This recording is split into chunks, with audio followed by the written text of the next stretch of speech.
Meskipun kemajuan teknologi mampu membawa peradaban manusia ke tingkat yang lebih tinggi, tapi tidak bisa disangkal jika ada kelompok-kelompok yang akan terjerumus dari perkembangan itu. Negara-negara yang dikategorikan paling tertinggal diklasifikasikan berdasarkan indeks yang dikembangkan yang mempelajari dan memantau perkembangan sosial ekonomi suatu negara dengan memperhatikan 3 kriteria utama: kemiskinan, faktor kemanusiaan, dan juga faktor ekonomi.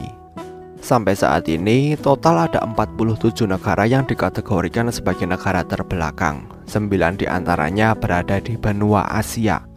Apa saja 9 negara itu? Check this out.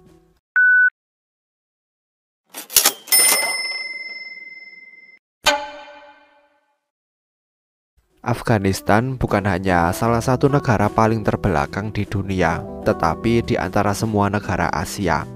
Afghanistan adalah negara paling terbelakang karena perang dan invasi yang berkelanjutan yang terjadi di sana. Afghanistan menempati peringkat 171 dari 188 negara yang diukur. Afghanistan memiliki pendapatan nasional tahunan rata-rata yang rendah, jauh lebih rendah dari rata-rata yang sama ketika semua negara terbelakang dihitung. Kita bisa menemukan banyak imigran Bangladesh karena negara mereka adalah salah satu dari 9 negara paling terbelakang di Asia dalam hal ekonomi, sehingga migrasi penduduknya ke luar negeri pasti akan terjadi. Tapi Bangladesh harus bangga telah berhasil keluar dari kelompok 9 negara ini setelah mencapai tingkat pendapatan tahunan rata-rata yang lebih baik dan telah berhasil meningkatkan indeks kemanusiaan mereka. Sangat mungkin jika untuk laporan berikutnya, Bangladesh mungkin tidak lagi terdaftar dalam kelompok paling terbelakang ini. Negara Bhutan diharapkan bisa bergabung dengan Bangladesh untuk dinyatakan tidak lagi sebagai negara terbelakang pada tahun 2023. Prestasi mereka juga membanggakan. Mereka berhasil meningkatkan pendapatan rata-rata tahunan per kapita nasional. Tingkat minat membaca dan belajar mereka juga meningkat pesat. Berhasil meningkatkan posisi mereka dalam hal pendidikan dan literasi. Sayangnya ekonomi dari negara Kamboja tidak cukup bagi mereka untuk keluar dari jebakan keterbelakangan. Pendapatan rata-rata tahunan per kapita mereka masih rendah untuk membuat mereka lolos dari kelompok terbelakang. Tapi pemerintah Kamboja telah menetapkan visi jangka panjang untuk keluar dari daftar pada tahun 2030 dan menjadi negara berpenghasilan tinggi pada tahun 2050. Negara yang bertetangga dengan negara kita dinilai sulit memperkuat perekonomiannya karena berbagai faktor. Bentuk lahan yang semakin terendam air, bencana, dan kesulitan dalam mempertahankan perkembangan industri lokal. Walaupun rata-rata pendapatan per kapita dari Timor Leste cukup baik, tapi indeks ketimpangan ekonomi negara itu menjadikan negara ini masuk ke dalam daftar karena letak geografisnya membuat negara itu sulit untuk keluar dari kelompok negara-negara terbelakang.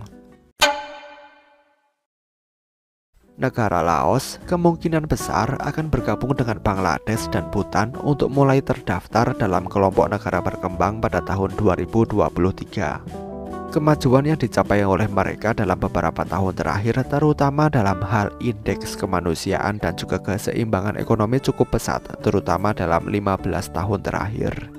Diharapkan mereka dihapus dari daftar ini pada tahun 2024 dalam jangka waktu beberapa tahun ke depan. Myanmar berhasil mencapai kemajuan pesat dalam segala aspek yang dinilai dimulai pada masa pemerintahan Aung San Suu Kyi, sehingga diprediksi akan dinyatakan sebagai negara berkembang pada tahun 2025. Tapi Myanmar dinilai telah berhasil mempercepat berbagai aspek perkembangannya sehingga dipastikan berhasil memenuhi semua ketentuan di tahun ini dan tinggal menunggu waktu untuk keluar dari daftar negara terbelakang. Kisah dari negara Nepal ini cukup unik. Pada tahun 2015 dan 2018, mereka telah dipastikan memenuhi syarat untuk masuk dalam daftar negara berkembang. Tetapi pemerintah mereka meminta agar mereka tetap masuk dalam daftar terbelakang. Mereka merasa jika sektor ekonomi mereka, terutama di industri ekspor, belum cukup besar untuk menghadapi kebutuhan yang akan melanda. Karena aktivitas ekspor yang terlalu sedikit, rata-rata tingkat pendapatan per kapita penduduk Nepal masih lemah. Karena resiko itu, pemerintah mereka memilih untuk tetap berada dalam daftar negara terbelakang di dunia. Negara Yaman memiliki satu masalah besar dalam mengembangkan negara mereka, yaitu mereka tidak memiliki pasokan air bersih yang sempurna. Mereka merupakan salah satu negara yang paling sulit untuk mendapatkan air. Sejauh studi yang dilakukan pada tahun 2018, mereka belum memenuhi beberapa kriteria yang ditetapkan, terutama yang melibatkan pendapatan per kapita tahunan rata-rata, indeks kemanusiaan, dan masih ada resiko ketidakseimbangan ekonomi yang tinggi. Setelah melihat video ini, kalian pasti bertanya-tanya mengapa negara seperti Nepal memilih untuk tetap berada di dalam daftar itu, dan mengapa beberapa negara tidak sabar untuk keluar dari kelompok negara terbelakang. Sejak awal era milenium, hukum internasional telah menetapkan beberapa klausul tentang tarif dan sistem pertukaran ketika melibatkan negara-negara terbelakang. Negara-negara yang ada di dalam daftar negara terbelakang diberikan beberapa keistimewaan dan pengecualian ketika melakukan bisnis dengan negara lain. Mereka diizinkan untuk mengimpor dan mengekspor tanpa harus melalui pajak tertentu dan tidak dikenakan batasan atas jumlah yang diekspor atau yang dibawa.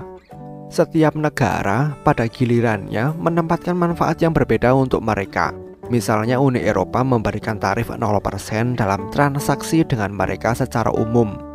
Amerika Serikat memperkenalkan skema khusus untuk negara-negara terbelakang, sedangkan Jepang mengizinkan produk pakaian dari negara terbelakang dengan tarif bebas pajak.